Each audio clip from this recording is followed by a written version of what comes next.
ನೀವೇನಿಲ್ಲಿ ತುಂಬ ಟೆನ್ಷನಲ್ಲಿದ್ದೀರಾ? All okay? ಅದು ಏನೋ ಸೌಂಡ್ ಬರ್ತಾ ಇತ್ತು, ಚೆಕ್ ಮಾಡೋಣ ಅಂತ ಕೆಳಗಿಳಿದೆ. ನೋಡಿದ್ರೆ ಆಟೋ ಲಾಕ್ ಆಗೋಗಿದೆ ಆದಿ. ನನ್ನ ಪರ್ಸ್ ಮೊಬೈಲ್ ಬೇರೆ ಕಾರಲ್ಲೇ ಉಳಿದೋಗಿದೆ, ಅದಕ್ಕೆ ಟೆನ್ಷನ್ ಆದಿ. ಡೋಂಟ್ ವರಿ, ತಗೊಳ್ಳಿ. ಮೀರಾ ಆಂಟಿಗೆ ಕಾಲ್ ಮಾಡಿ ಡ್ರೈವರ್ ಹತ್ರ ಸ್ಪೇರ್ ಕೀ ಥರ ಕೇಳಿ, ನಾನು ನಿಮ್ಮನ್ನ ಡ್ರಾಪ್ ಮಾಡ್ತೀನಿ. Thank you so much Adi. No problem. Meet ಮಾಡೋಣ ಅಂತ ಕರೆದ್ಬಿಟ್ಟು ವೇಟ್ ಮಾಡಿಸಿದಾಳೆ ಡಬ್ಬ. ಗಂಡ್ಮಕ್ಳಿಗೆ ಏನು ಕಲ್ಸಲ್ಲ ಅನ್ಕೊಂಡಿದ್ದಾಳ, ಸಿಕ್ಕ ಗುದ್ಬಿಡ್ಬೇಕು. Nothing to worry mom. Aadi ನನ್ನ ಡ್ರಾಪ್ ಮಾಡ್ತಾ ಇದ್ದಾರೆ.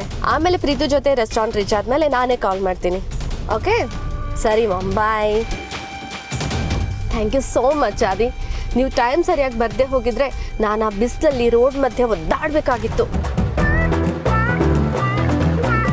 ಇನ್ನು ವೇಟ್ ಮಾಡೋದ್ರಲ್ಲಿ ಅರ್ಥ ಇಲ್ಲ, ಮನೆ ಕಡೆ ಎಸ್ಕೇಪ್.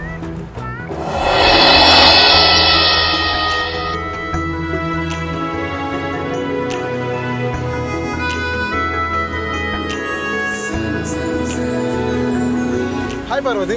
ಚಿಕ್ಕ ಯಜಮಾನ್ರೆ ನೀವೇನಿಲ್ಲಿ? ಅಯ್ಯೋ ಇದ್ದಾಳಲ್ಲಪ್ಪ ದಿಶಾ, ಮೀಟ್ ಮಾಡೋಣ ಬಾ ಅಂದ್ಲು. ಬಂದು ವೇಟ್ ಮಾಡ್ತಿದ್ದೀನಿ, ಬಂದಿಲ್ಲ.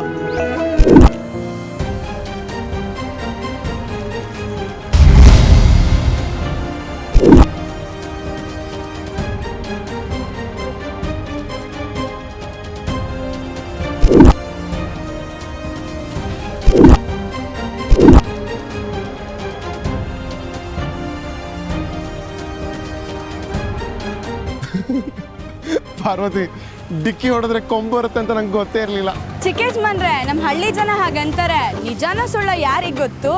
ಪಾರ್ವತಿ, ಆ ದಿಶಾಗೆ ಪಬ್ಬು ಪಾರ್ಟಿ ಅಂದ್ರೆ ಸಖತ್ ಇಷ್ಟ. ಅವಳಿಗೆ ಮಿಡ್ ನೈಟ್ ತನಕ ಪಾರ್ಟಿ ಮಾಡ್ತಾ ಪಬ್ಬಲ್ಲಿ ಇರೋ ಬರೋರಿಗೆಲ್ಲ ಡಿಕ್ಕಿ ಹೊಡ್ಕೊಂಡು ಓಡಾಡ್ತಾಳೆ.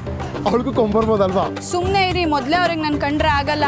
ನಿಮ್ಮ ದಮ್ಮಯ್ಯ ಅಂತೀನಿ, ಇದನ್ನೆಲ್ಲ ಅವ್ರ ಹತ್ರ ಹೇಳಕ್ ಹೋಗ್ಬೇಡಿ. ಆಮೇಲೆ ನಾನು ಇದನ್ನೆಲ್ಲ ಹೇಳ್ದೆ ಅಂತ ಗೊತ್ತಾದ್ರೆ ನನ್ನ ಕತೆ ಅಷ್ಟೇ.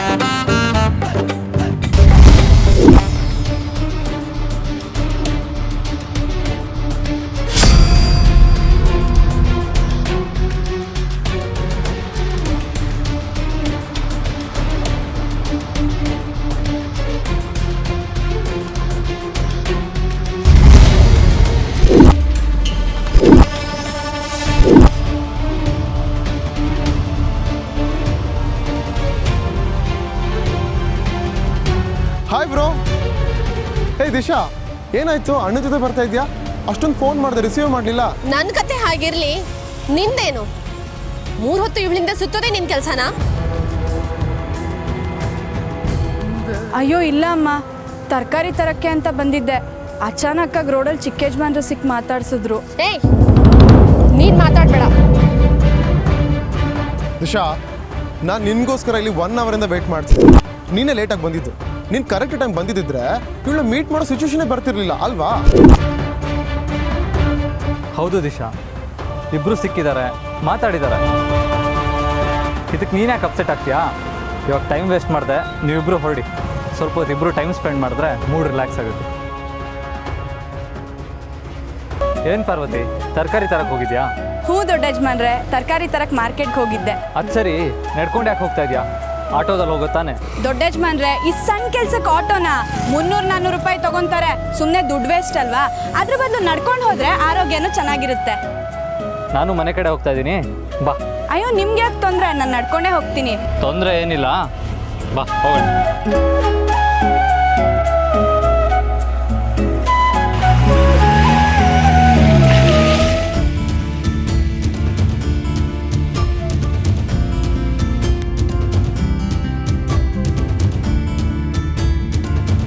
ದೊಡ್ಡ ಯಜಮಾನ್ರೆ, ನೀವು ತಪ್ಪು ತಿಳ್ಕೊಳ್ಳಲ್ಲ ಅಂದರೆ ನಾನೊಂದು ಮಾತು ಕೇಳ್ತೀನಿ. ಕೇಳಿದ್ಮೇಲೆ ಸಿಟ್ಟಾಗಬಾರ್ದು. ಪರವಾಗಿಲ್ಲ, ಅದೇನು ಕೇಳು ಪಾರ್ವತಿ. ಅಲ್ಲ, ಚಿಕ್ಕ ಯಜಮಾನ್ರಿಗೆ ಎಂಗೇಜ್ಮೆಂಟ್ ಫಿಕ್ಸ್ ಆಯಿತು. ಇನ್ನೇನು ಸ್ವಲ್ಪ ದಿನದಲ್ಲೇ ಮದುವೆ ದಿನನೂ ಗೊತ್ತು ಮಾಡ್ತಾರೆ. ನಿಮ್ಮ ಮದುವೆ ಯಾವಾಗ?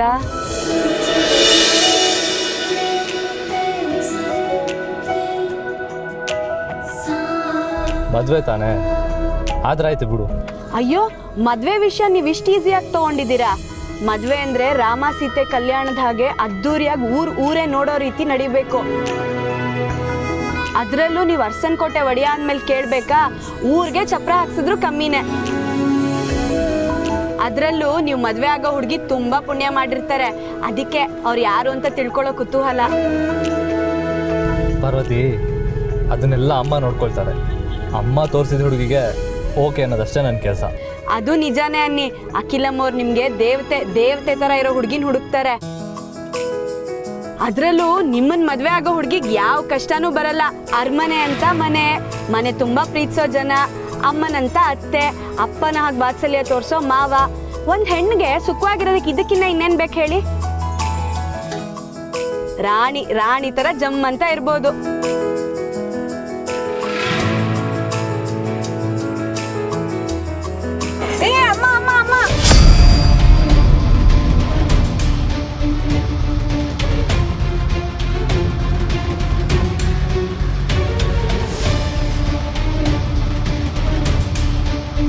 ಅಮ್ಮನ ಎಲ್ಲಿ? ಅಯ್ಯೋ, ಅಖಿಲಮ್ಮವ್ರಲ್ಲ. ನಿಮ್ಮನೆಗೆ ಅಖಿಲಮ್ಮವ್ರು ಹೇಗೋ ಈ ಊರ್ಗೆ ಈ ಅಮ್ಮ ಹಾಗೆ ಅಂತೆ. ಇದಕ್ಕೂ ಮುಂಚೆ ನಾನು ಇಲ್ಲೊಂದ್ಸತಿ ಬಂದಿದ್ದೆ. ಇಲ್ಲಿರೋ ಸುತ್ತಮುತ್ತ ಜನ ಹೇಳಿದ್ರು ಈ ದೇವ್ರು ಶಕ್ತಿಶಾಲಿ ದೇವ್ರು ಅಂತ.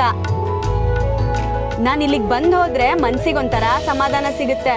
ನೀವು ಬನ್ನಿ, ನಿಮ್ಮ ಮನೆಗೆ ಒಳ್ಳೇದಾಗ್ಲಿ ಅಂತ ಕೇಳ್ಕೊಳ್ಳೋಣ. ಎಲ್ಲರಿಗೂ ಒಳ್ಳೇದಾಗುತ್ತೆ ಅಂದ್ರೆ ಹೋಗೋಣ ಬಾ.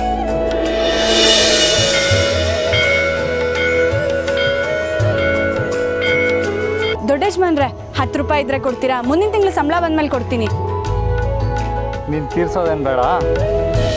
ನನ್ನ ಹತ್ರ 10 ರೂಪಾಯಿ ಇಲ್ಲ, 100 ರೂಪಾಯಿ ಇದೆ ತಗೋ.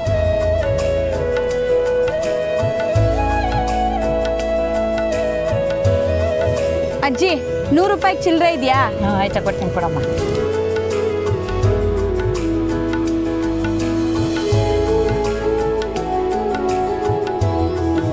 ಹೋಗೋಣ.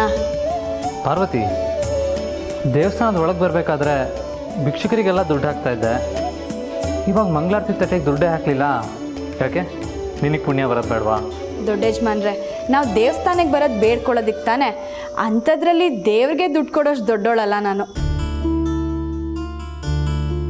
ನಾವು ಕಷ್ಟಪಟ್ಟಿದ್ದ ದುಡ್ಡಲ್ಲಿ ಕೈಲಾಗದೆ ಇರೋರಿಗೆ ಸಹಾಯ ಮಾಡಿದ್ರೆ ಆ ದೇವ್ರು ಮೆಚ್ತಾನೆ ಅನ್ನೋದು ನನ್ನ ನಂಬಿಕೆ. ಅದಕ್ಕೆ ಆ ಭಿಕ್ಷುಕರಿಗೆ ದುಡ್ಡು ಕೊಟ್ಟೆ. ವಾವ್, ಚಿಂದಂತ ಮಾತು ಹೇಳಿದೆ ಪಾರ್ವತಿ. ಆ್ಯಕ್ಚುಲಿ ನೀನು ಮಾಡಿರೋ ಕೆಲಸಕ್ಕೆ ಜಾಸ್ತಿ ಪುಣ್ಯ ಸಿಗೋದು. ಬಾ ಹೋಗೋಣ. ದೊಡ್ಡ ಯಜಮಾನ್ರೆ, 1 ನಿಮಿಷ.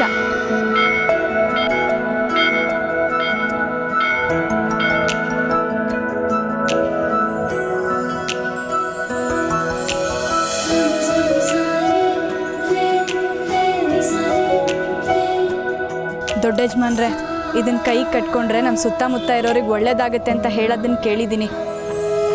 ನಿಮಗೂ ಒಳ್ಳೇದಾಗಬೇಕು ಅನ್ನೋದು ನನ್ನ ಆಸೆ. ನೀವು ಹ್ಞೂ ಅಂದರೆ ಇದು ನಿಮ್ಮ ಕೈ ಕಟ್ಲಾ?